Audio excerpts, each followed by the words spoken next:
Saya periksa dulu.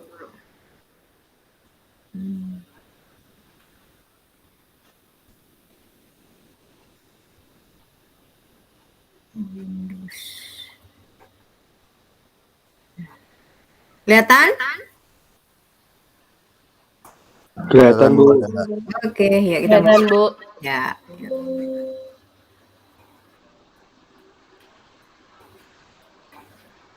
Nih kemarin udah dibahas ya masalah SIA, ada sistem. Jadi untuk menjadi informasi ada data dulu.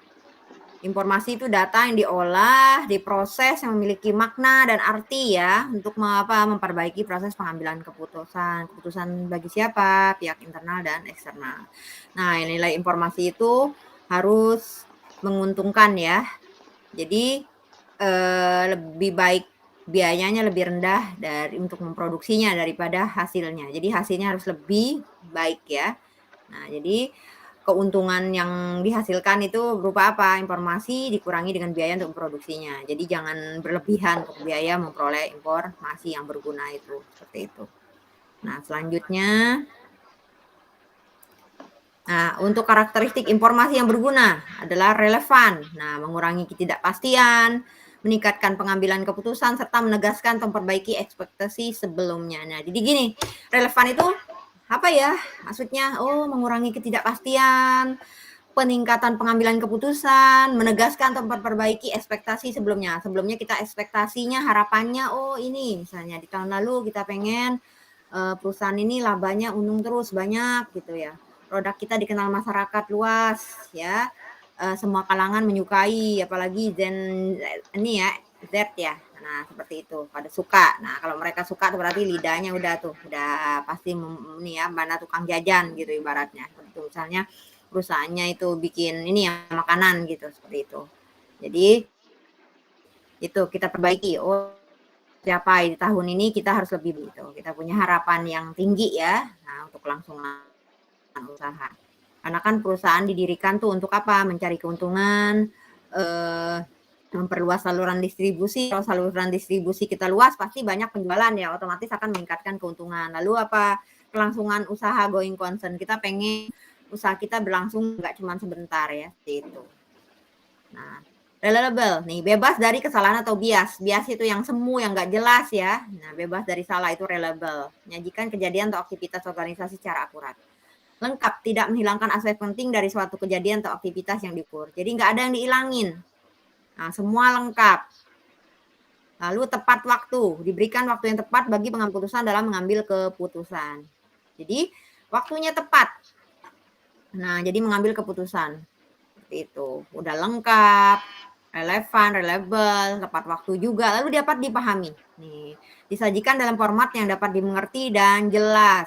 Nah, harus jelas ya. Jadi formatnya, makanya kayak laporan keuangan Indonesia kan, kita kan udah PSAK-nya berbasis IFRS. Pasti laporan keuangan kita juga berdasarkan aturan-aturan standar akuntansi Indonesia ya, yang ditetapkan oleh Dewan Standar Akuntansi Keuangan. Udah berbasis IFRS ya. Nah, seperti itu karena kita udah mengglobal, mendunia, seperti itu. Jadi dapat dimengerti oleh semua orang dan jelas. Lalu dapat diverifikasi nih, 2 orang yang independen dan berpengetahuan di bidangnya masing-masing menghasilkan informasi yang sama. Nah, informasi sama. Misalnya ada 2 auditor internal dan eksternal. Mereka pengetahuannya sama, ada konsultan juga ya. Nah, mereka informasi sama dalam berpendapat terhadap laporan keuangan tersebut, seperti itu. Nah, jadi tidak ada perbedaan. Lalu orangnya independen. Jadi walaupun auditor itu bekerja di dalam perusahaan tapi tetap harus independen ya, tidak boleh dipengaruhi oleh pihak manajemen. Jadi harus netral, tidak ada paksaan, tidak ada intimidasi dari manajer atau pihak manajemen, seperti itu. Lalu dapat diakses, tersedia untuk pengguna ketika mereka membutuhkan dalam format yang dapat digunakan nih. Diakses ya, bisa tersedia untuk pengguna. Formatnya dapat digunakan. Nah, seperti laporan keuangan nanti ketika kalian bentar. Nih, kalian nanti mau ngambil data di IDX ya, IDX. Nih, di BEI ya, BEI itu perusahaan yang udah TBK. Nah, kalian ambil. Nah, itu jadi tersedia pengguna. Kalian sebagai user, sebagai peneliti, pengen meneliti suatu laporan keuangan ya, suatu perusahaan atau beberapa perusahaan yang akan kalian compare. Nah, kalian ambil dari situ. Jadi bisa diakses ya, bebas. Kalau yang udah TBK itu udah diaudit ya dan sudah dipublish di IDX dan BEI ini. Nah, seperti itu. Kadang untuk periode terakhir up to date datanya 2022 aja udah tersedia ya, seperti itu. Jadi udah terbaru. Nah, seperti itu ya. Jadi kalian bisa ambil. Selanjutnya. Nah, data paling berguna. Aduh, saya ganti printer. Nah, data paling berguna bila dalam format yang dapat dibaca mesin, yang dapat dibaca dan diproses oleh komputer. Nih kayak kalian ngolah data nanti ya. Kalian ketik, pasti hasilnya tampilannya juga sama. Nah, kadang kita sering ngetik tapi ternyata typo, tabel jadi table. Dalam bahasa Inggris itu berarti bahasa di komputer kita yang belum kita rubah ya. Jadi dia otomatis merubah yang tadinya udah benar kita ketik menjadi berubah. Itu sering kan ngalamin ya. Nah, jadi typo gitu. Lalu pemrosesannya mungkin melibatkan pengumpulan data, perekaman, penyimpanan, pemutahiran, dan penyebaran data.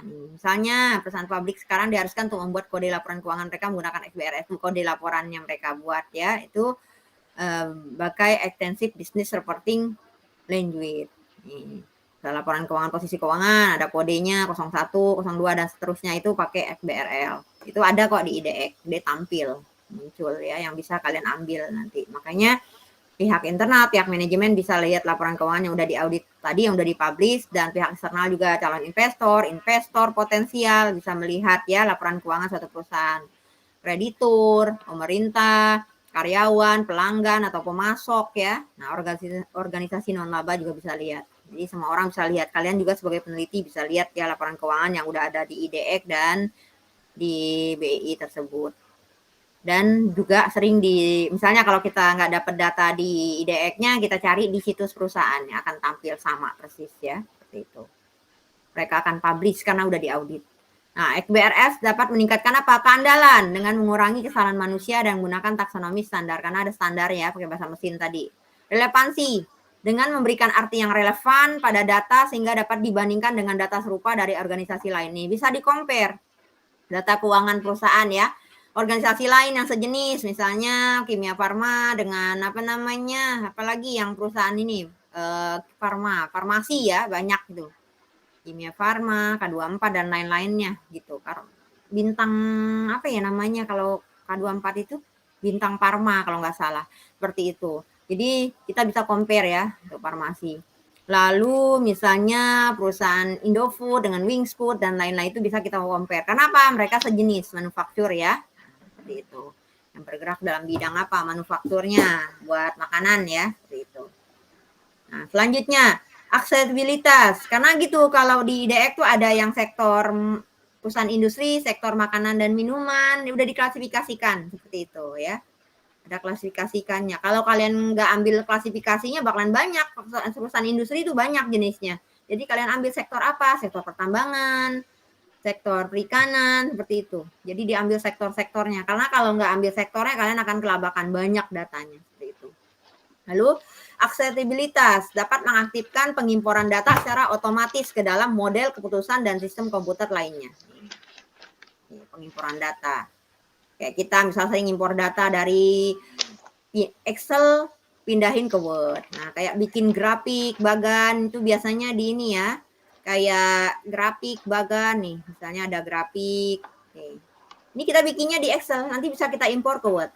Ya, ketika kalian bikin VI, nanti impornya ke Word. Dari Excel tadi bikin, langsung impor ke Word, seperti itu.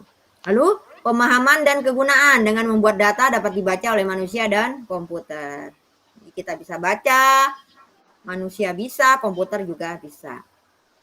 Nah, kadang berarti kalau misalnya kita udah ngetik apa, keluarnya apa, berarti ada sesuatu dengan laptop kita atau komputer kita, itu harus diperhatikan. Karena kita mesinnya tidak bisa membaca ya, seperti itu. Lalu ketepatan waktu dengan mengurangi waktu yang dibutuhkan untuk mengimpor, produksi dan mendistribusikan informasi ini. Jadi tepat waktu. Kalau tepat waktu berarti apa? Waktu berkurang yang dibutuhkan untuk apa? Impor tadi, memproduksi dan distribusi informasi. seperti itu. Jadi kita cepat, sharingnya cepat. Kalau telat ya nanti beritanya udah berita basi, ibaratnya udah lewat. Maka harus tepat waktu. Lanjutnya, nih, kebutuhan informasi dalam proses bisnis. Nih, proses bisnis proses adalah serangkaian aktivitas dan tugas yang saling terkait, terorganisasi dan terstruktur yang dilakukan oleh orang, komputer atau mesin yang dapat membantu mencapai tujuan tertentu suatu organisasi. Itu proses bisnis ya. Bisnis proses, jadi aktivitas, tugas yang saling terkait, terkoordinasi, terstruktur, yang dilakukan oleh siapa? Orang, komputer, atau mesin yang dapat membantu mencapai tujuan tertentu suatu organisasi. Karena SIA itu pasti hubungannya dengan yang sistem manual kita manusia melakukan, dan komputer, ya seperti itu. Transaksi adalah perjanjian antara dua entitas untuk melakukan pertukaran barang atau jasa atau kejadian lain yang dapat diukur dari segi ekonomi oleh organisasi. Jadi gini, perjanjian, tukar barang, barter antara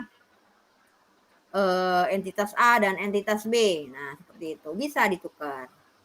Nah, seperti itu. Kalau zaman dulu juga ada namanya barter ya, tukar gula sama ini. Sampai sekarang juga masih ada orang punya produk pertanian, misalnya sayur-sayuran ditukar sama beras. Nah, berarti untuk sesuatu itu udah diukur dari segi ekonominya. Udah ada nilai uangnya ya. Beras tadi berapa harganya, sayurnya berapa. Jadi 1 kilo beras, berapa kilo sayur, seperti itu. Jadi udah diukur. Kalau nggak diukur nanti nggak akan kelihatan ya. Kayak kita misalnya nukang. Kadang nukang, ada tukang, terserah Bu mau dikasih berapa, karena dia bingung mau setengah hari gitu. Kalau terserah susah, saya bilang mendingan ditentuin gitu, seperti itu. Ya, jadi enak kalau udah ada takarannya ibaratnya, ada ukurannya, jadi kita jelas mengeluarkan uangnya. Takutnya kalau kita kelebihan nanti kitanya nggak ikhlas, kalau kita kurang ngasih uangnya, dianya orangnya nggak ikhlas, jadi lebih baik ditentukan, diukur dengan uang. Selanjutnya ini, tinjauan proses bisnis, keputusan penting dan kebutuhan informasi ya. Nah, akuisisi, perolehan modal, nih, peroleh modal, ekuitas ya. Kebutuhan pentingnya, keputusannya berapa banyak, mencari investor atau minjam dana. Nah, minjam dana ke kreditur ya. Baru ada yang masuk lagi.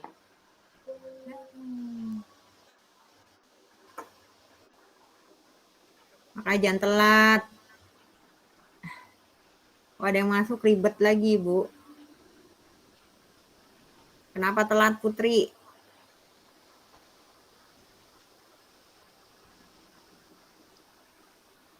Kalau ada yang telat tuh Ibu harus ini lagi, masuk lagi. Ini lanjut lagi. Yuk. Nih, ini kelihatan ya tulisannya ya. Dan Ibu udah kirim kok waktu itu di itu kalian di WhatsApp ya. Di WA group. Nih, perolehan bangunan. Oh ya, kebutuhan informasi, proyeksi arus kas, itu penting ya. Laporan keuangan proforma, jadwal amortisasi pinjaman. Lalu perolehan bangunan dan peralatan nih. Keputusan pentingnya apa? Ukuran bangunan, jumlah perawatan, sewa atau beli. Nah, harus jelas sewa atau beli. Bangunan tersebut atau peralatan tersebut, sewa atau beli, lokasinya di mana, bagaimana menentukan depresiasi atau penyusutan. Kebutuhan informasinya berupa apa yang kita butuhkan dalam perolehan bangunan dan peralatan. Kebutuhan kapasitasnya, kita perlu bangunan kapasitas berapa gitu, muat berapa. Lalu harga bangunan dan peralatannya, studi pasarnya. Kita lihat mana bangunan yang kira-kira harganya lebih miring ya. Jadi karena orang banyak yang jual seperti itu, menyewakan. Kita lihat mana yang terbaik, yang posisinya letaknya strategis, itu yang kita cari.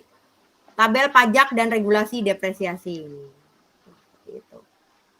Kalau pabrik ya dicari yang tempatnya agak jauh ya dari keramaian seperti itu, karena untuk antisipasi pembuangan limbah juga seperti itu, karena kita harus memperhatikan masyarakat sekitar juga, makanya ada CSR ya.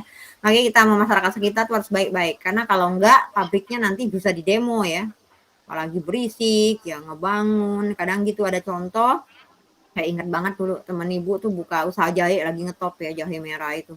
Dia bikinnya di perumahan, udah di perkampungan, udah masyarakatnya protes. Sama dia dibikin pabriknya itu, jadi sekitar rumah itu dibeli, itu tapi buangannya itu bau kemana-mana, udah gitu nyamuk. Ya akhirnya orang protes. Seperti itu. Ada juga catering seperti itu. Ya, tiba-tiba buangannya udah bau banget gitu. Maju sih maju cateringnya, tapi nggak tahu ya tiba-tiba kebakaran, saya nggak ngerti penyebabnya apa itu. Di situ mulai dia bangkrut. Ya, gara-gara orang protes tiba-tiba udah bangkrut aja. Udah kebakaran aja, penyebabnya apa nggak jelas ya. Katanya sih konslet, nggak ngerti juga. Ini kita lihat sistem informasi akuntansi, contoh SS itu suatu ini ya. Ada contoh di buku Rumni itu nama perusahaannya SS. Nah, ada pihak internal eksternal. Nih vendornya. Ya. Pelanggan mesen barang. Kayak gitu. Dia pesen barang. Ya. Lalu diolah oleh sistem informasi akuntansi. Nah, lalu apa? Beli barang di mana? Vendor. Ini kalau kita sebagai pelanggan, ada pelanggan beli barang ke perusahaan. Nih, kalau misalkan butuh bahan baku, kita belinya di vendor. Nih, ada barang dan jasa. Nih, barang dan jasa dari vendor. Kita beli barang nih, perusahaan SS ini beli barang ke vendor. Vendor langsung memberikan barang dan jasa. Lalu jangan lupa mengirim faktur ke perusahaan SS ini. Lalu apa perusahaan SS ini bayar vendor. Seperti itu ya. Kalau pelanggan tadi, pelanggan apa? Si SS ini ngasih barang dan jasa. Lalu ngasih juga faktur ke pelanggan. Lalu pelanggan ngapain? Bayar ke perusahaan. Paham ya? Ini pelanggan ini sebagai pembeli kita. Kita yang jual nih, SS ini yang jual. Makanya punya pelanggan. Kalau ini, kalau di vendor berarti SS sebagai pembeli. Lalu investor, ngapain? Ke SS, menginvestasikan dana. Lalu apa? SS memberikan apa? Dividen. Kalau ada laba ya. Laba itu kan sebagian dibagikan untuk pembagian dividen kepada investor. Nah, SS juga memberikan laporan keuangan, laporan ke investor. Selama ini dananya gimana, perkembangannya. Jadi akan lihat di situ laba apa rugi seperti itu. Nah, selanjutnya untuk kreditur, memberikan apa ke SS? Pinjaman. SS ngapain? Bayar pinjaman. SS juga melaporkan laporan keuangan ke kreditur. Jadi kreditur tahu nih perusahaan bisa nggak bayar tepat waktu, bunga dan pinjaman. Kalau perusahaan pinjaman pokok ya, bunga dan pinjaman pokok itu kalau banknya konvensional. Kalau syariah, hutang pokok dan bagi hasil. Lalu sistem informasi akuntansi untuk SS ini, perusahaan SS. Ngapain ke bank? Mendeposito. Nah, ya, itu ke bank. Bank ada tarikan dari SS tadi. Nah, bank memberikan apa? Laporan bank. Ini ya, laporannya. Mutasinya akan kelihatan di situ debit kredit ya. Nah, dilaporkan ke SS. Kayak kita mobile banking aja kita bisa lihat mutasi ya, apa yang terjadi sampai biaya bunga, kita tahu biaya akan kelihatan dari mutasi tersebut. Paham ya? Lalu karyawan nih ngapain? Karyawan memberikan tenaga kerja dan layanan ke SS. SS memberikan apa? Memberikan upah dan gaji dan komisi. Lalu manajemen. Nah, SS memberikan laporan manajerial ke manajemen. Jadi apa tindakan manajemen selanjutnya dengan melihat laporan manajerial tersebut dan laporan keuangan tersebut. Oh, ketika dilihat laba semakin turun, ini ada sesuatu, berarti produk kita udah kurang menarik bagi konsumen. Nah, juga orang cepat bosen ya. Makanya kayak Indomie aja menciptakan rasanya bermacam-macam. Dulu terkenalnya cuman ayam bawang, soto, sekarang udah macam-macam. Malah seluruh Indonesia udah ada rendang, sate dan lain-lainnya ya. Nah, saya nggak ngerti karena saya nggak makan mie, jadi ya denger-denger aja produknya udah banyak. Jenisnya udah banyak. Manajemen memberikan laporan anggaran dan entry akuntansi ke perusahaan. Lalu badan pemerintah untuk apa? Memberitahukan apa regulasi, peraturan perpajakan dan bentuk pajak kepada SS. Nah, SS membayar pajak dan memberikan laporan kepada pemerintah. Itulah interaksi antara perusahaan, contohnya SS ini dengan investor, dengan kreditur, dengan bank, dengan pelanggan, karyawan, manajemen, dan badan pemerintah. Ya. Nah, ini, Ibu. Ini tadi pihak internal dan eksternal. Pihak internal siapa? Manajemen. Eksternal ada vendor, investor, kreditur, bank, pelanggan, karyawan, manajemen. Krediturnya di sini bisa jadi bukan bank ya, bisa juga pihak ketiga yang punya dana lebih. Memberikan pinjaman ini ya. Paham ya maksudnya? Alur-alurnya mana? Paham Ibu. Ya, kita lanjut ya. Ini proses bisnis dan siklus akuntansi, transaksi bisnis, proses or transaction cycle-nya. Nah, di sini ada pendapatan, pengeluaran, produksi, sumber daya manusia, siklus pembiayaan nih. Nah, pendapatan ini gini loh. Kita jual barang. baik secara kredit, secara tunai. Tapi kita apa? Menerima uang kas. Kalau pengeluaran, kita beli barang, kebalikannya. Kita beli barang, kita mengeluarkan uang kas. Kalau produksi atau konversi, kita membuat bahan baku menjadi barang jadi itu perusahaan ya. Nah, lalu siklus sumber daya manusia dan penggajian nih, masalah training, perekrutan pegawai, dan penggajian. Lalu pembiayaan ini berhubungan dengan apa?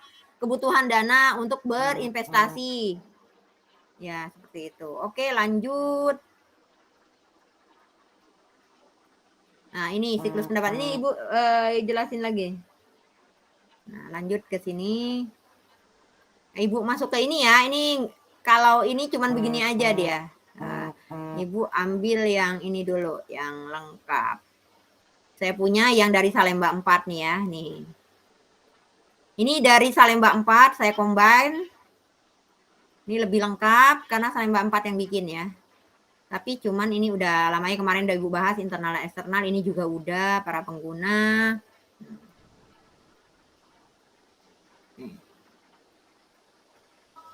Nih, siklus tadi ya. Nih dijelaskan. Di sini ada penjelasannya. Namanya juga ini yang Oren yang bikin tim kemarin. Nah, sebenarnya PPT itu cuman poin-poinnya. Cuman pengembangan dari dosen dan mahasiswa juga harus ini ya, memperkaya diri dari e-booknya. Baca bukunya seperti itu. Nah, kebetulan di Ibu punya Salemba 4 ya. Ini Salemba 4 yang bikin cuman ada typo, kalau itu betulin ada bahasa ya agak typo. Kemarin Ibu udah betulin yang ini nggak tahu simpen kemana ya. Karena setahun lalu udah nggak dipakai yang ini. Saya pakai sih, maksudnya di-combine sama yang orange. Nah, kalau dulu ini terus yang dipakai. Nah. Nih, apa sih siklus pendapatan itu? Nah, tadi yang Ibu udah jelaskan. Nih, barang jasa dijual untuk mendapatkan uang. Jadi berupa barang atau jasa untuk mendapatkan uang tunai atau janji untuk menerima uang tunai di masa depan. Yang Ibu tadi bilang bisa secara tunai, kredit. Kalau kredit berarti uang tunainya baru diterima di masa depan. Nah, jadi melibatkan interaksi antara organisasi dan pelanggan seperti mengirimkan barang kepada pelanggan. Nah, siklus pengeluaran, di mana perusahaan membeli persediaan untuk dijual kembali atau bahan baku nih. Nah, Ibu bilang tadi. Nah, janji untuk membayar uang tunai di masa depan. Berarti apa? Kita belinya secara kredit. Karena bayar uangnya nanti di masa depan. Lalu siklus produksi, di mana bahan baku ditransformasikan menjadi barang jadi. Ibu mohon maaf, ya? PPT-nya nggak jalan, Bu. Masa? Nggak jalan ini? Masih di 6 komponen SIA tadi. Oh, kok bisa ya? Aduh, Ibu iniin dulu. Nah, bentar. Padahal Ibu udah jalan ke ini loh. Coba aku ini ya. Karena Windows sih tadi. Entire screen aja deh. Coba yang ininya mana. Nah. Oh. Dah, kelihatan nggak? Nih. Kelihatan, Bu. Kelihatan, Bu. Ya, oke. Tadi Windows mungkin dia nggak jalan. Yuk kita lanjut lagi ya. Tadi padahal yang orange juga Windows. Nih ya, kelihatan ya. Jadi ada siklus pendapatan. Nah, jadi barang dan jasa itu dijual. Nah, barang atau jasa dijual. Jasa misalnya jasa servis AC, jasa menyediakan tanaman gitu. Nah, janjinya apa? Uangnya dibayar sekarang atau masa depan. Kalau masa sekarang berarti kita timbul piutang. Berarti kita jual barang secara kredit. Nah, interaksinya antara apa? Organisasi dan pelanggan. Mengirim barang kepada pelanggan. Jadi kita, kalau siklus pendapatan, kita kirim barang ke pelanggan.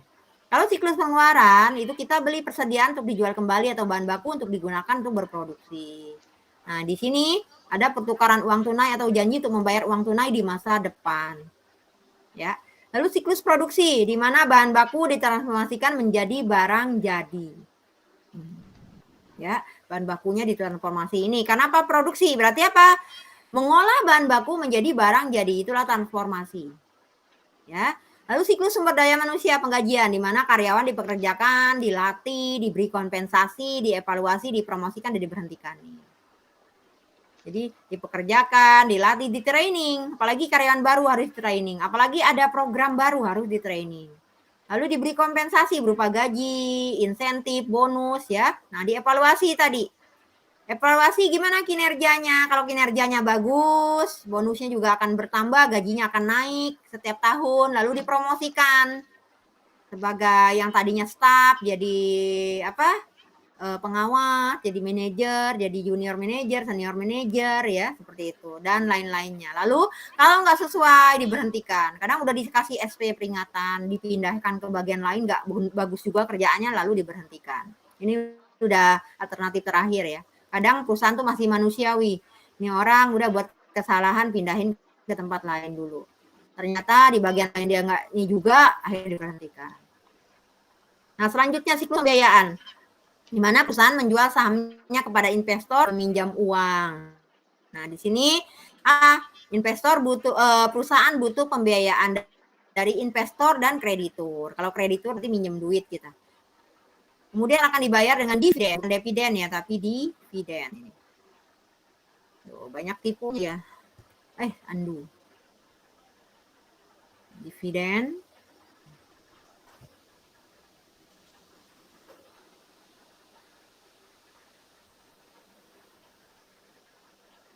Nih. Aduh. Nih, jadi dibayar dengan dividen yang dibayar atas pinjamannya. Lagi. Banyak yang ibu udah betul-betulin, tahu kemana ini materi ini. Yang naroknya, karena materi udah banyak banget. Lalu aktivitas utama. Kita lihat dalam siklus transaksi tadi, siklus pendapatan. Nih, menerima dan menjawab pertanyaan pelanggan. Nah, nih ada pesanan dimulai dari sini yang tadi ibu bilang kan udah tuh. Nih, ini ada entitas.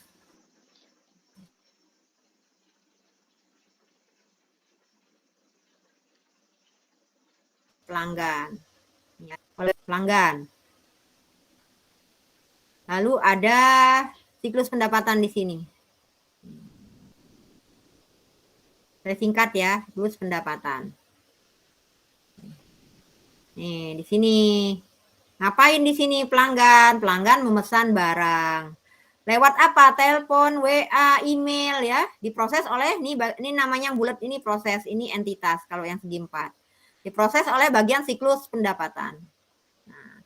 Nah, ternyata dicek di gudang di sini nanti. Nanti data flow diagram kan kita pelajari ya. Ini untuk sementara doang biar kalian tahu ya gambarannya. Barang ada dicek di gudang langsung info ke pelanggan. Ini di saat pesan barang pelanggan udah nyebutin ya berapa kuantitasnya, barang yang seperti apa, jenisnya, harganya yang berapa ya udah disebutkan. Bisa juga tenaga pembelian ini datang ke perusahaan, diproses oleh siklus pendapatan. Jadi bisa berbagai cara ya pelanggan ya, bisa lewat WA, telepon, email, bisa lewat tenaga pembeliannya datang ke perusahaan untuk beli barang. Nah, jadi gini, menerima dan menjawab pertanyaan pelanggan, lalu mengambil pesanan tadi. Nah, menyetujui penjualan kredit, ini hati-hati. Nah, bagian kredit yang mempunyai tugas yang sangat penting ya, urgent. Kalau salah memutuskan nanti banyak kredit macet nih. Nih, pembelinya mau beli secara kredit. Pembeli kita, pelanggan kita mau beli secara kredit. Nah, kalau pelanggan baru, bagian kredit jangan meng-ACC pelanggan itu untuk membeli secara kredit. Kenapa? Kita belum tahu dia bisa bayar nggak tepat waktu. Nah, untuk pelanggan lama juga jangan sembarangan untuk dikasih untuk beli secara kredit. Kenapa? Kalau saldo utangnya masih ada, lebih baik dia lunasi dulu, baru bisa beli secara kredit. Tapi kalau udah dibayar yang dulu-dulunya baru bisa beli secara kredit. Seperti itu kadang orang gitu. Belum lunas sudah ngutang lagi tuh hati-hati. Karena banyak tunggakan ya. Nanti kalau banyak numpuk gitu, utang lagi gitu. Tapi belum bayar yang lama. Apalagi yang perusahaan pelanggan baru. Kalau pelanggan baru kita belum tahu tipikalnya seperti apa. Itu lebih baik jangan dikasih beli secara kredit. Nah, paham ya ini ya? Jadi nggak sembarangan kita memberikan kredit. Lalu mengecek ketersediaan tadi dilihat, ada nggak barang di gudang. Kalau nggak ada, berarti apa? Kalau perusahaan industri kita bikin pesanan ulang untuk barang yang habis tadi. Kalau perusahaan dagang kita beli barang yang sama yang dibutuhkan oleh pelanggan. Lalu kirim barang. Jangan lupa barang dikirim juga tagih ke pelanggan. Kirim fakturnya. Kalau nggak nanti pelanggan nggak mau bayar. Lalu menangani retur. Ini kalau pelanggan merasa barang yang dikirim tidak sesuai dengan spesifikasi. Nah, sering kan barang nggak sesuai kita balikin, nggak masalah. Seperti itu. Kalau kalau kita beli all shop benar dia akan mengganti. Kalau all shop yang nggak benar, kita minta warna pink dikirimnya putih mulu. Nah, seperti itu. Nah, siklus pengeluaran sekarang. Nah, meminta barang dan jasa yang beli, kita beli barang. Nah, kita setiapkan kirim pesanan kita ke vendor. Nah, vendor itu apa? Pemasok. Lalu pemasok ngirim apa? Barang ke kita, lalu kita terima barang dan jasa tersebut. Lalu selesaikan laporan penerimaan, simpan barang, terima faktur vendor. Jadi barang dikirim oleh vendor kita simpan, lalu kita terima faktur vendor, perbarui utang, berarti kita belinya secara kredit, berarti timbul utang. Nah, menyetujui faktur vendor untuk pembayaran. Nih kita bayar. Nah, pembayaran faktur itu ya, yang ditagih oleh pelanggan vendor itu kita bayar. Ini kebalikan dari siklus pendapatan. Kalau pendapatan tadi kita jual barang, kalau pengeluaran kita beli barang ke vendor. Nah, selanjutnya siklus produksi atau konversi. Itu merubah bahan baku menjadi barang jadi. Nah, kita desain produk kita seperti apa gitu. Kayak Aqua misalnya bikin produk 220 mili untuk botol, dia desain yang tebel ya, pasti lebih tebel dia botolnya dibanding Pit, dibanding Cleo ya, seperti itu. Memprediksi perencanaan dan menyusun jadwal produksi. Lalu meminta bahan baku untuk produksi. Nih, ini hubungan nanti ke siklus pengeluaran. Kita butuh bahan berproduksi, makanya kita pesen siklus pengeluaran, pesen ke mana? Vendor. Berhubungan. Lalu buat produk. Udah selesai disimpan barang jadi. Lalu akumulasi biaya untuk produk yang dibuat. Siapkan laporan manajemen dan kirim informasi yang sesuai ke siklus lainnya. Misalnya tadi ke siklus pendapatan, berapa harga produk ini untuk dijualnya berapa ya, ke pengeluaran berapa pengeluaran, baku tenaga kerja overhead-nya. Lalu kirim juga ke siklus sumber daya ini untuk penggajian. Seperti itu. Nah, kita lihat siklus sumber daya manusia penggaitan ini di perusahaan. Merekrut, mempekerjakan, dan melatih karyawan baru. Nih, karyawan baru harus di training, karena dia nggak tahu kerjaannya apa ya. Nah, seperti apa. Lalu mengevaluasi kinerja karyawan dan promosi karyawan. Nah, tadi promosi karyawan, kenapa? Nggak mungkin dia stop terus ya, pasti ada peningkatan. Nah, kalau kalian nanti jadi apa aja ya, untuk sementara ambil dulu. Kenapa? Untuk batu loncatan. Mencari apa? Pengalaman kerja. Kalau udah punya pengalaman, kita udah enak ya. Kadang perusahaan gitu nanya mau gaji berapa, karena pengalaman kita udah banyak tadi, kita udah menguasai bidangnya gitu yang dibutuhkan oleh perusahaan. Itu nilai jual bagi kalian. Kadang gitu orang, aduh gue nggak mau kerjanya kayak gini gitu. Jangan, jalanin dulu ya. Dapat teman, udah dapat pengalaman kerja udah enak. Nah, memberhentikan karyawannya bila kerjanya nggak bener, udah dikasih peringatan, udah dipindahin ke tempat lain, tetap aja nggak ada perubahan, yang diberhentiin. Ngapain kita mendidik karyawan yang susah diatur, yang malas masuk, yang nggak bisa kerja apa-apa gitu. Lalu perbarui catatan penggajian. Nih, misalnya ada tambahan bonus atau ada dia udah berkeluarga, pasti berubah. Ada tunjangan buat anaknya, tunjangan kesehatan, anak istri gitu, seperti itu ya.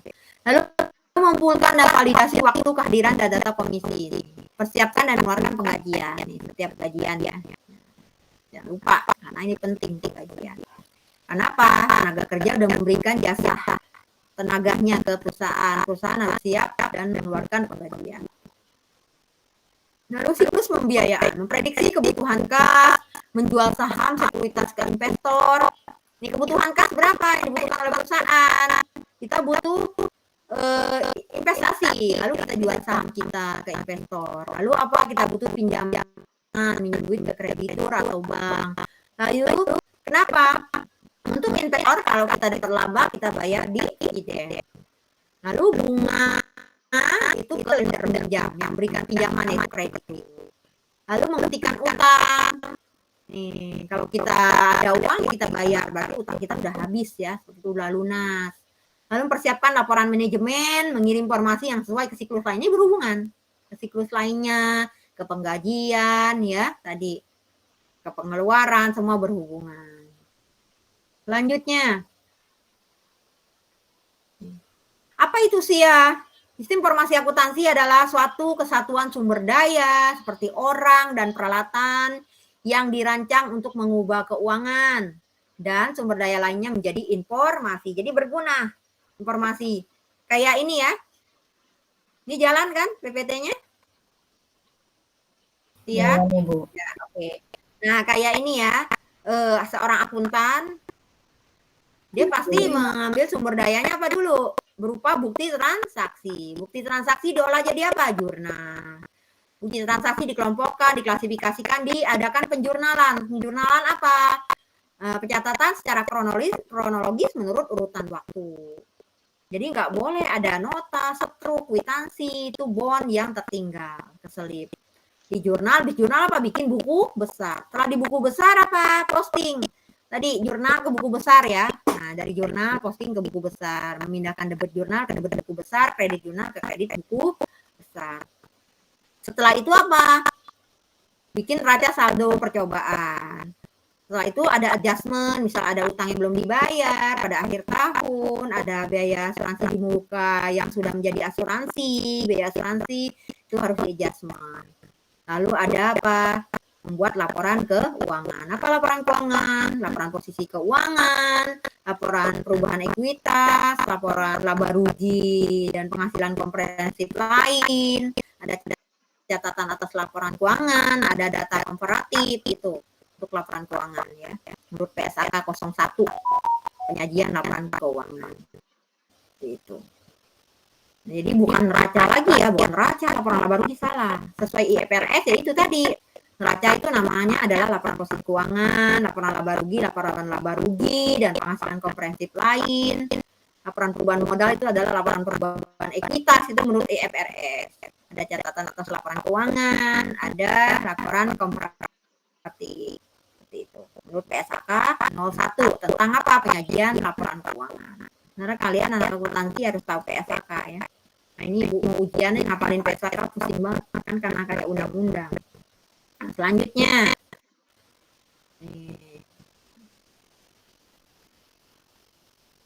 nih komponen SIA dan fungsinya. Komponen SIA ada orang yang menggunakan sistem, prosedur dan instruksi yang digunakan untuk mengumpulkan, memproses dan menyimpan data. Pasti ada orang yang menggunakan sistem tersebut. Kecuali perusahaan tersebut sudah menerapkan robot ya, pasti butuh orang. Lalu prosedur dan instruksi yang digunakan untuk mengumpulkan, proses, dan menyimpan data. Ini penting. Lalu data mengenai organisasi dan aktivitas bisnis. Nih, simpan datanya. Nih ya. Ada yang pakai ini ya, server. Itu bisa dipakai oleh semua. Tapi yang punya hak akses ya, itu diatur oleh DBA, database manajemen, database administrator, DBA itu. Nah, kenapa? Kalau yang tradisional filenya disimpan, kalau file tradisional, file data itu setiap bagian misalnya akuntansi, personalia itu akses sendiri, ngedit sendiri. Akhirnya data untuk karyawan itu bertumpuk atau data penjualan bertumpuk. Kalau yang sistem DBMS, database management system, itu cukup satu orang yang membetulkan, misal bagian akuntansi, bagian lain bisa pakai. Itu namanya sharing dokumen ya, jadi kita file satu. Nggak banyak-banyak, akhirnya apa? Mengurangi biaya, mengurangi data. Itu DBMS ya, kelebihannya. Lalu data mengenai organisasi dan aktivitas bisnis. Lalu perangkat lunak yang digunakan untuk mengolah data. Ada perangkat lunaknya untuk mengolah data, ya ada ada SQL, ada Zahir, ada Mayo, seperti itu. Lalu infrastruktur teknologi informasi meliputi komputer, perangkat jaringan komunikasi, lalu pengendalian internal dan pengumpulan keamanan yang menyimpan data. Ya, sekarang untuk akuntansi juga membuat laporan keuangan ada namanya Atlas ya. Kalian belajar itu lebih sulit. Nah, selanjutnya fungsi SIA, mengumpulkan dan menyimpan data mengenai aktivitas, sumber daya dan personel organisasi. Lalu mengubah data menjadi informasi itu kayak tadi yang dibilang kayak akuntan, dia menjalankan fungsi SIA dari transaksi yang dia menjadi laporan keuangan dengan mengikuti siklus akuntan step by step-nya diikuti. Lalu memberikan pengendalian dalam ada itu mengamankan aset dan organisasi. Ini penting, lu pengamanan aset. Makanya aset itu nggak boleh kayak kasir perangkat akuntan. Lalu untuk persediaan nggak boleh bagian gudang perangkat pengiriman. Nggak boleh orang sama, kalau orang yang ngirim, orang yang nyimpen, siapa tahu barang yang ada di sini masuk kantong pribadi. Maka itu perlu pengamanan aset.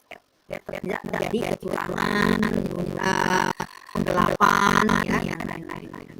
Pencurian, itu biar aset aman, biar nggak ada pencurian. Apalagi penggelapan, ya, curangan. Selanjutnya, bagaimana sih ada penambahan di organisasi ini meningkatkan kualitas dan mengurangi biaya produk atau jasa. Contohnya, ya ada monitor mesin sehingga operator akan diberitahukan segera mungkin ketika kinerja berada di luar batas kualitas dan dapat diterima. Ini membantu menjaga kualitas produk, mengurangi limbah, ini ada warning kurang limbah. Dia ada ininya, mesinnya level berapa, wah ini limbahnya udah tinggi, kita harus ada ini sistem untuk mengurangi limbah. Atau enggak mesin, dia ada batasnya kemampuannya berapa jam-jamnya. Kalau kelebihan panas. Kayak kalian ini sensor yang di bawahnya ya kayak itu galonnya baru di bawah. Ketika udah habis dia warning masih rame bunyinya. Kalau pelan ya dia yang ada meledak dia masih jangan sampai dia ada warning enggak dijaga galon bahaya. Jadi ada warning ya. Ada batas kinerja kualitas dapat diterima. Lalu kalau misalnya masih enggak bisa akhirnya ada cara itu ada si warning tadi ada peningkatan tadi berkurang ya. Kalau kita posisi temperatur jadi panas ya. Makin ini kita nyimpen tidak akhirnya mau. Nah kita udah di luar tadi dia punya kemampuan panasnya berapa, porosir banyaknya ya belum. Kadang-kadang membuat kenapa internet itu ngalang seperti itu satu lagi karena udah banyak warningnya film. Lalu meningkatkan efisiensi untuk membuat tanda-tanda manusia kita menjadi berani dan ini tengok lawannya adalah LP kalian belajar manajemen keuangan. Ya saya itu ketika mau produksi baru barang dia carinya apa mencari vendor ya udah amanah waktu minimalnya yang bahan baku kualitas harganya lebih kompetitif itu yang kita cari. Biasanya perusahaan ada kontrak yang panjang. Nah, ini biasanya di pakai orang perusahaan itu kayak kalau produksi mereka ya baru produksi kayak ada panjangnya ya ditaruh di pabrik yang kalian sana tadi dan untuk contoh kayak gitu dealer contoh mobil A B C dan mereka pasang sesuai ada yang barang karena kalau barang bahan baku yang ada apa biaya penyimpanan LLP barang masih ada udah saja akhirnya biaya penyimpanan. Nah selanjutnya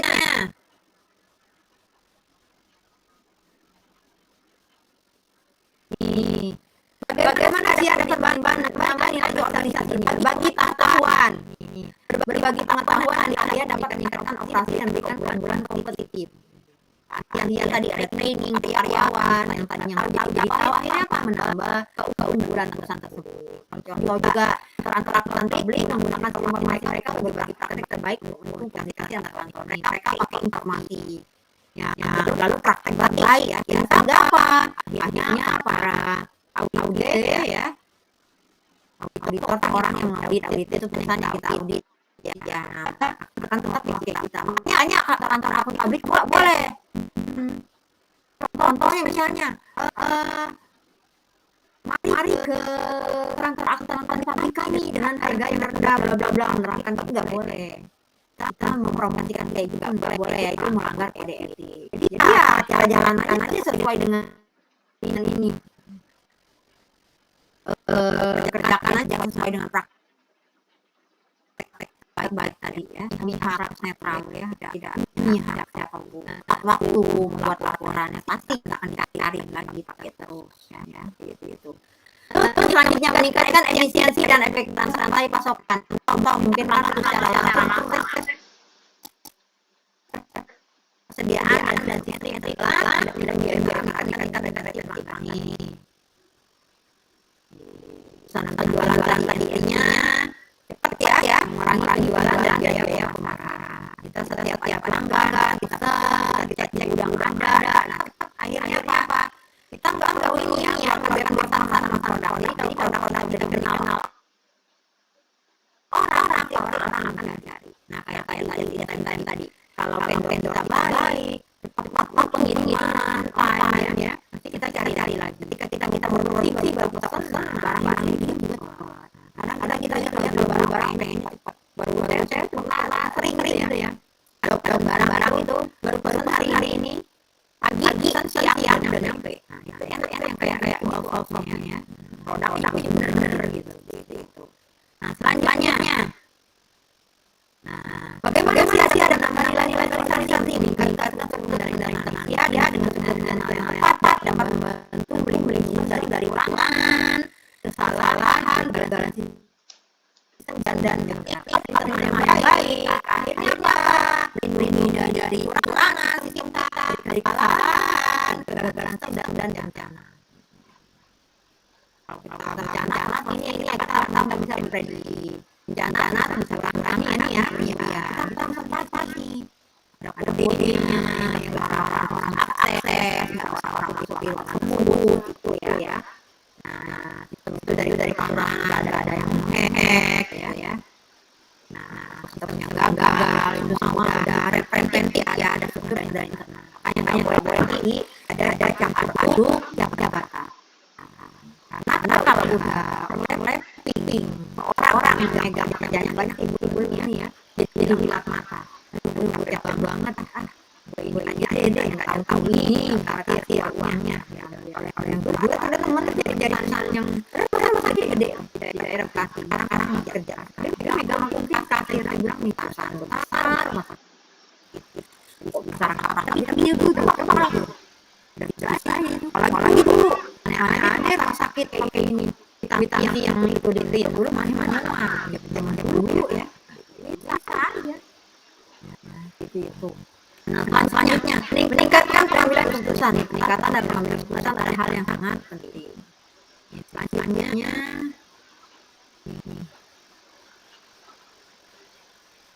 dia dan pengambilan keputusan. Pembuat keputusan adalah aktivitas kompleks dan berlangkah. Identifikasi masalahnya dulu, lalu kumpulan dan interpretasi informasi, evaluasi cara menyelesaikan masalah, memilih metodologi solusi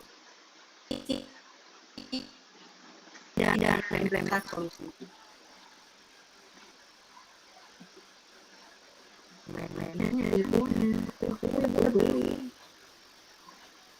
Mau mana? Pentingnya banyak file, banyak file. Mana yang udah ini? Nah, salah. Ya. Nih. Tadi untuk membuat keputusan adalah aktivitas kompleks dan multi-langkah identifikasi masalah tadi ya, kan kumpulkan interpretasi informasi, evaluasi cara menyelesaikan masalah, pilih metodologi solusi dan implementasi solusi.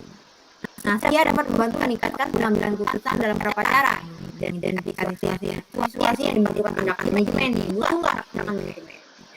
Misalnya ini ada ini perusahaan kok makin lama labanya makin turun, ternyata penjualan turun, penyebabnya apa? Konsumen udah bosan dengan produk perusahaan, harus ada apa? Kita adakan ini produk yang baru lagi, maka perlu penelitian dan pengembangan tindakan manajemen itu diadakan tim litbang kan di perusahaan nggak ada, jadi bikin perusahaan ini kalau produk juga gitu kayak gula aja pabrik, padahal yang ini pabrik gula sumbernya sama dari tebu.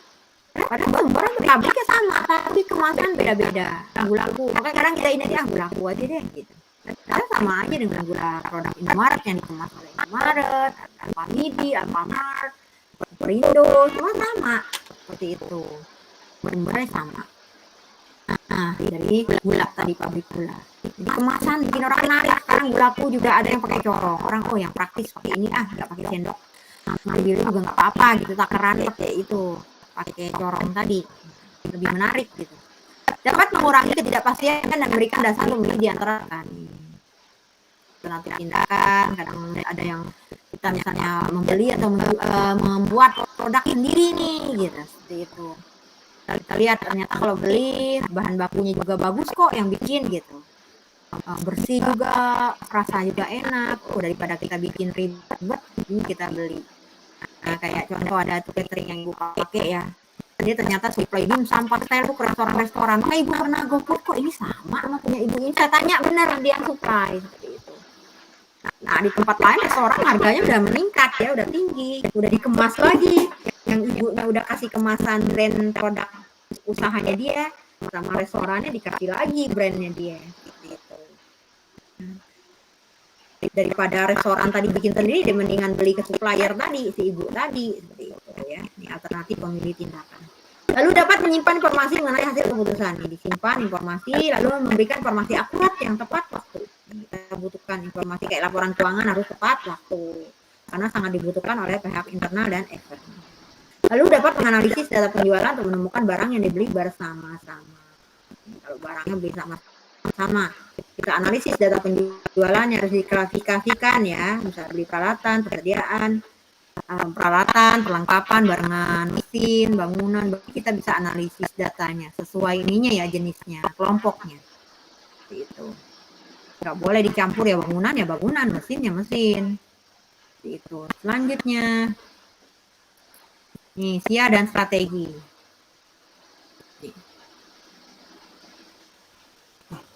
Ada data diolah oleh SIA jadi informasi yang berguna. Dipakai informasi tersebut oleh user, pihak internal dan eksternal. Nah, pihak internal dan eksternal ini membuat keputusan. Kayak manajemen, dia membuat keputusan untuk berkoordinasi, merencanakan, dan lain-lainnya. Pihak investor tetap menanamkan dananya di perusahaan tersebut atau berhenti. Atau untuk calon investor, jadi nanam dananya di situ atau enggak. Pihak kreditur, jadi meminjamkan uang ke perusahaan tersebut atau enggak. Seperti itu ya. Ini keputusan. Jadi dari data diproses oleh SIA ini menjadi informasi lalu digunakan oleh pengguna tadi, internal dan eksternal. Di keputusan ada di pihak internal dan eksternal. Dengan melihat apa? Laporan keuangan. Contoh ya, laporan keuangan. Dilihat gimana. Laporan posisi keuangan, laba rugi, perubahan ekuitas tadi. Lanjutnya, SIA dapat membuat informasi yang dapat diakses dengan mudah dan tersedia secara luas yang memungkinkan peningkatan tekanan pada otonomi dan desentralisasi. Ada otonomi di perusahaan tersebut ya, desentralisasi itu ini ya, setiap bagian punya andil. Kalau sentralisasi terpusat, pusat yang ngatur. Nah, kalau ini kan punya hak juga, punya otonomi. Lalu SIA pada suatu organisasi mainkan peranan penting dalam membantu adopsi dan mengelola posisi strategis. Hal ini juga penting bahwa sistem informasi mengumpulkan dan integrasi data keuangan dan non-keuangan mengenai aktivitas organisasi ini. Data keuangan, berupa laporan keuangan tadi ya, ada non-keuangan, laporan pemasaran, dan lain-lainnya. Seperti itu. Selanjutnya, aspek hukum juga itu. Nah, aktivitas utama dalam rantai nilai value chain. Peranan SIA dalam rantai nilai value chain, aktivitas utamanya primary activities. Nih, diingat ini ada 5. Kalian harus ingat logistik inbound. Inbound itu berarti apa? Menyimpan. Outbound itu mendistribusikan, mengirim, itu kebalikannya. Jadi inbound menyimpan, menerima, distribusi bahan baku yang digunakan organisasi untuk membuat jasa dan produk yang dijual. Contoh, produsen mobil menerima, menangani, dan menyimpan baja, karet, dan kaca. Disimpan. Bahan baku untuk membuat mobil. Ada karet, ada baja, ada kaca. Ada besi, itu baja tadi ya. Lalu operasi, aktivitas yang mengubah input menjadi produk akhir atau jasa. Contoh, aktivitas jalur perakitan yang konversi bahan baku menjadi mobil. Jadi dirakit. Ini operasi. Lalu logistik outbound. Ini adalah aktivitas yang mendistribusikan produk jadi atau jasa ke pelanggan. Mengirimkan mobil ke dealer mobil. Ya. Lalu pemasaran dan penjualan nih, penjualan. Aduh, penjualan. Udah dibetul-betulin. Penjualan. Nanti kalau ada yang kelihatan sama kalian tolong di typo-nya dibetulin ya. Ayo dibaca materinya. Selanjutnya, nih tadi. Ya, lalu,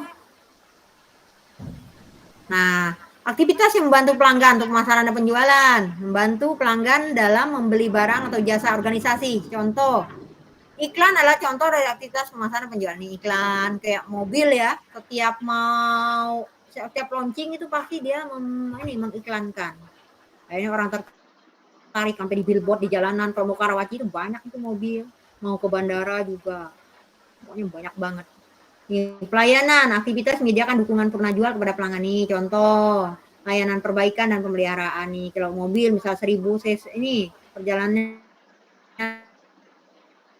1000 servisis. Amin nih. Kayak Honda, bukan nih ya menginiin produk nggak, ini contoh Honda dan Toyota. Kalau Toyota dia panggil ke rumah bisa, dan nggak ada biaya kecuali kita ngasih tip ya ke teknisinya. Dia nawarin produk, kita nggak beli nggak apa-apa. Tapi kalau ibu ngalamin kemarin barengan tuh 2 dinin. Nah, ini keluarin duit 800.000. Tahu nggak? Dia cuman menjual produknya, menyemprot mesin ini itu, padahal nggak mau, tetap kekeh. Akhirnya bayar, kaget lah kan. Kok bisa gitu? Bu, ini emang udah sistemnya begini. Makanya pengen tahu di bengkel yang lain kayak gitu nggak? Apa ini cuma di bengkel ini tersebut itu doang gitu? Saya bilang kalau masih masa ini kenapa dia harus berjualan selalu begitu? Aneh banget, ya.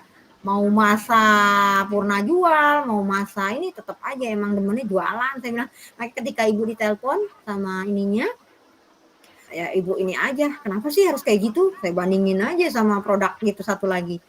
Sampai ini, maaf Bu, nanti ke depannya nggak kayak gini. Tapi jangan begini dong, setiap ini begini mulu, saya bilang. Udah pakai nyemprot-nyemprot aja. Kirain gratis, nggak taunya bayar. Saya gituin aja, ibu kayak gitu. Kalau nggak bener mah saya gituin aja. Udah perusahaan besar, kok kayak gini, saya bilang. Nah, selanjutnya, itu tadi pernah jual ya. Kayak kalian misal beli handphone, ada apa namanya, garansinya. Kan ada garansi resmi ya, kalau kalian beli. Nah, misalnya dari Samsungnya, nanti kalau ada apa-apa kalian bisa ini ya, bisa ke dealer tersebut untuk diperbaiki. Nih, peranan SIA dalam rantai nilai nih, aktivitas pendukung, support activities. Nih, infrastruktur perusahaan, nih apa? Pendukung seperti akuntansi, keuangan, hukum, administrasi, yang mungkin kan fungsinya suatu organisasi karena harus ada. Ada aktivitas tadi penggajian dan lain-lain, tapi kalau nggak ada akuntansi, nggak ada keuangan ya nggak bisa, semua harus jalan. Nah, jadi SIA itu bagian dari infrastruktur perusahaan. Sumber daya manusia, aktivitas yang itu kegiatan merekrut, pekerjakan, melatih, dan berikan kompensasi kepada karyawan. Ini penting. Ada, makanya ada HRD. Ada teknologi, ini penting. Ada sumber daya manusia, ada infrastruktur yang lengkap, tapi nggak ada teknologi nggak bisa. Cuma pakai mesin tik yang nggak bisa juga zaman now, masih aja zaman bahla yang dipakai ya, seperti itu. Udah ngitung masih ini, kayak misalnya kalian nanti PI ngitungnya pakai kalkulator, kelenger. Mendingan pakai Excel ya. Itu. Nah, penelitian dan pengembangan investasi di bidang IT dan desain produk. Itu teknologi. Desain produk kan sekarang gitu. Udah macam-macam ya. Itu. Lalu pembelian. Aktivitas melakukan pengadaan bahan baku, perlengkapan mesin, dan bangunan yang digunakan untuk melaksanakan aktivitas utama. Pembelian bahan baku tadi ya, perlengkapan, mesin, dan bangunan. Bangunan penting. Kalau nggak ada bangunan gimana perusahaan mau berdiri? Pabrik juga kalau nggak ada bangunannya nggak bisa. Masa terbuka? Nggak bisa lah. Harus lengkap peralatannya juga ya. Selanjutnya. Nih, habis selesai. Ada yang mau tanyakan?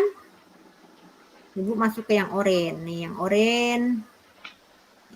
Sama kok nih. Tadi. Sama. Ibu udah jelasin ya. Nih, AIS dapat, SIA dapat apa? SIA ini, yang tadi. Menggunakan AIS itu ini ya, Accounting Information System atau SIA, dapat menggunakan kecerdasan buatan dan analisis data untuk meningkatkan pengambilan keputusan. Kecerdasan buatan, Artificial Intelligence, penggunaan sistem komputer untuk mensimulasikan proses kecerdasan manusia seperti pembelajaran, penalaran, dan meningkatkan diri ya untuk IT. Analisis data, penggunaan perangkat lunak dan algoritma untuk menemukan, deskripsi, menafsir, mengkomunikasikan, dan menerapkan pola yang bermakna dalam data untuk meningkatkan kinerja bisnis. Jadi entitas akan meningkat kinerjanya bila apa kita menggunakan perangkat lunak. Ya tadi akunting dengan Mayop, menggunakan Mayop, Zahir, Atlas, dan lain-lain mempermudah. Kalau harus nulis manual ribet ya, seperti itu. Kayak kalian juga contoh ngitung pakai kalkulator dan ngitung nanti ketika PI datanya itu udah triliunan. Lebih baik pakai apa? Excel. Selanjutnya, nih, blockchain adalah catatan digital individu disebut blok dihubungkan bersama menggunakan kriptografi dalam satu daftar disebut rantai. Nih, blockchain ada keunggulan yang akurasi, transparan, data konsisten, datanya konsisten, trust benar. Nah, lalu single set of book dan lain-lainnya. Nanti mungkin tugasnya ini ya yang saya suruh jelaskan. Ada di e-booknya. Cloud computing. Virtualization ini udah terkenal ya. Cloud computing menggunakan browser untuk mengakses perangkat lunak, penyimpanan data, perangkat keras, dan aplikasi dari jarak jauh. Nih yang kita lakukan ini adalah cloud computing. Microsoft Teams, Zoom. Kita tetap kuliah walaupun jarak jauh ya. Kalau ibu ke Karawaci jam 6 ibu udah jalan. Sekarang dari rumah ya, seperti itu. Bisa dari ruangan, ngajar juga, bisa semua. Virtualization, menjalankan beberapa sistem secara bersamaan pada satu komputer fisik nih, secara bersama. Kadang kalian sering ngelakuin yang ini ya, lagi Zoom, ngerjain tugas, sambil jalan, nggak kelihatan sama ibu lagi ngapain. Nah, itu tadi, jadi bisa bersama-sama. IoT, Internet IoT ya, Internet of Things, menyematkan sensor di perangkat agar dapat terhubung ke internet ini. Disematkan, bisa terhubung dengan internet. Nah, kita gitu kan, kadang perangkat kita bisa terhubung ya dengan wifi, hotspot, seperti itu. Dimana-mana kita selalu online. Kecuali di daerah ini ya, yang susah ini, jangkauan sinyalnya susah. Ada loh mahasiswa ibu tuh, aduh, kuliah di mana gak dapet sinyal bu, harus jalan dulu di Medan, ada jauh banget, dia harus turun ke bawah katanya, karena dia ya, dataran rendah, dia harus ke tempat yang tinggi. Masih ada di Indonesia bilang sinyalnya susah ya. Di Sukabumi masih ada, luar biasa. Mahasiswa gitu, kalau lagi zaman COVID kemarin kan gitu. Kuliahnya sampai ada yang harus ini dulu, katanya, nyari sinyal dulu bu. Gitu. Nah ini, tadi udah ya logistik. Nah cuman begini doang, yang ibu kasih udah lengkap. Tuh. Saya kasih nanti nih yang tadi inbound, primary, activity, support activity. Nih udah. Ada yang mau tanyain nggak? Untuk ini yang oranye udah ibu kirim, yang biru belum. Nanti ibu birunya ibu kirim ya ke kalian ya. Tolong save ke laptop, jangan di ini ya, jangan ditaruh sembarangan di handphone kalian kecurian atau kehapus. Itu datanya udah nggak ada. Tolong disimpan. Ini nanti nih kalian udah ada pengertiannya ya, takutnya kalian nggak nyatet. Udah ibu ini ya lengkap, ini dari Salemba 4. Jadi setiap ibu beli buku tuh gitu, kalau dia bikin PPT dia kasih, kalau nggak ada ya nggak ada. Kadang dalam bahasa Inggris PPT-nya, kalau bukunya ini ya yang masih ada yang belum diterjemahin seperti itu. Ada yang mau tanyain nggak? Kalau nggak ada ibu absen dulu. Sekarang Jimit ke, ada yang mau tanyain nggak? Halo. Ibu. Ya. Bu. Apa? Cukup, Bu. Cukup. Oke. Enak di rumah ya, sambil makan kalian bisa ini. Ini absennya. Bentar, ini absennya kelihatan? Kelihatan Bu. Oke, sekarang Gimit 1 ya. Gimit 1. Tanggalnya sekarang 3 ya. Cepet banget waktu berlalu. Gak berasa loh sekarang gitu ibu. Ya aduh mau ujian saya takut-takut nih. Belum siap, waktu cepet banget tiba-tiba udah sore. Adinda ada? Hadir, Bu. Ya.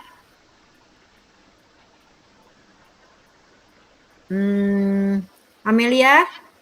Hadir, Ibu. Amelia ada 2. Amelia Rahma? Hadir, Ibu. Ananda? Hadir, Bu. Anissa? Hadir, Ibu. Nabila nanti tolong cek di partisipan, takutnya ada yang masuk cuman disuruh mamanya belanja lah, sering gitu, suruh buang sampah, bilang mamanya nggak ngerti banget, orang lagi kuliah anaknya, suruh ke warung lah. Aduh.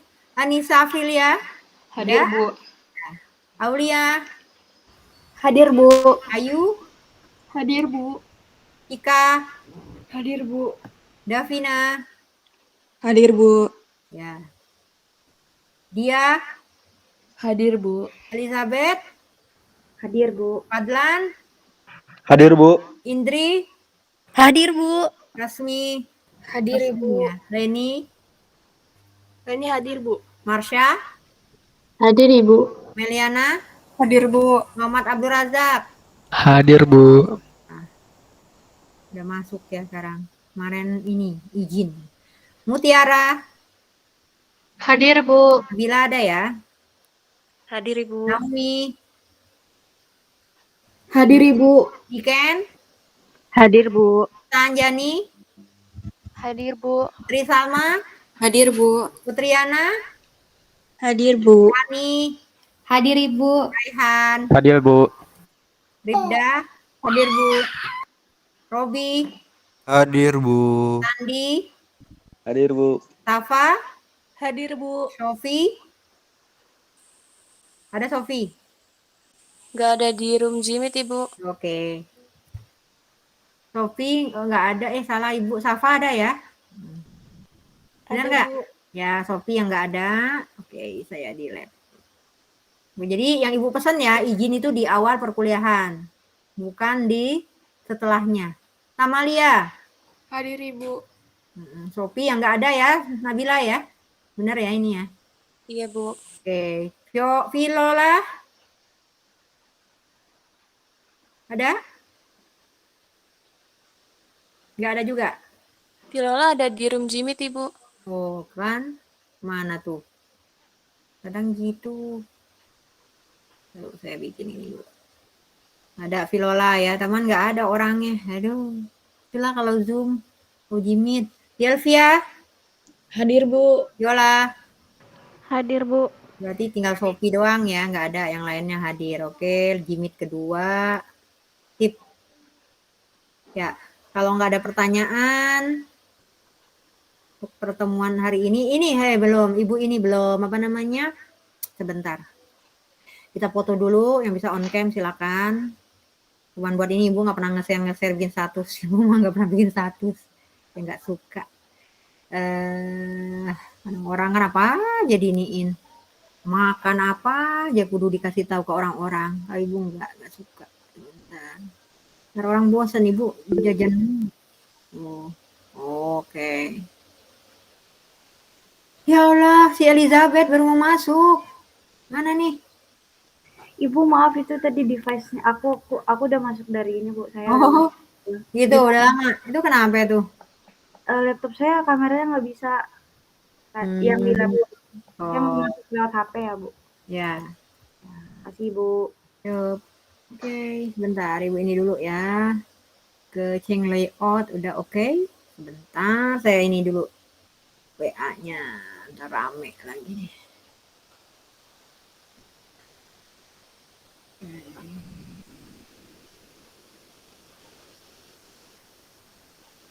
Taruh lagi ini. Ya, siap full screen. Ya, ya. Nah, kita foto. 1, 2, 3.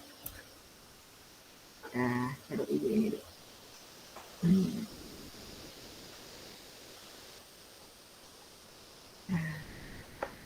Taruh, saya keluar dulu, jangan ini dulu ya, bentar. EB, bentar, EB 09. EB 15 ya? 15, Bu, ya. Ya, oke, tersalah. Nah, satu lagi. Kali lagi fotonya. Taruh Ibu full screen dulu. Ya. 1, 2, 3. Nah, oke.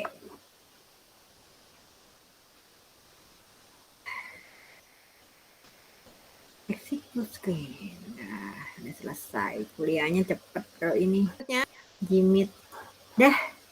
Oke, kalau nggak ada pertanyaan, Ibu juga kirim ini dulu sebentar. File buat kalian. Dokumen. Mana ya yang Ibu ini dia. Yang Ibu betulin tadi mana? Taruh. Ini dia, save. Keluar dulu. Takutnya bukan yang ini tadi ya. Nah. Oh iya ya, ini benar. Yang tadi Ibu udah betul-betulin. Save ke laptop ya, jangan lupa. Oke, kalau nggak ada pertanyaan, saya akhiri. Assalamualaikum warahmatullahi wabarakatuh. Selamat pagi, sehat-sehat semua ya. Yuk dah. Assalamualaikum. Terima kasih, Ibu.